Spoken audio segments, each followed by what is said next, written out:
Ora ci spostiamo al Teatro Trianon, voce di Noa protagonista questa sera, Ettore De Lorenzo.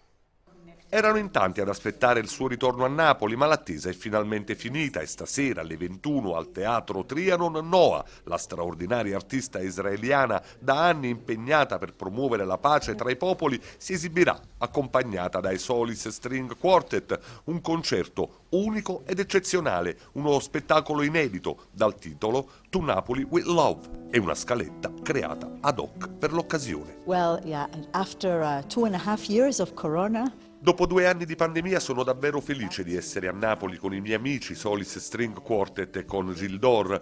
Lo show sarà diviso in 2 parti. Nella prima canterò i miei brani, nella seconda un repertorio di canzoni napoletane. Siamo molto felici, Napoli è molto importante per me, trovo che ci sia una grande sintonia culturale, di persone, di lingua tra noi israeliani e voi napoletani. Una cosa che mi piace sottolineare è che entrambi abbiamo costruito il nostro umorismo sulla sofferenza. Soffriamo, sì, ma alla fine riusciamo sempre a ricordarci che la vita è bella.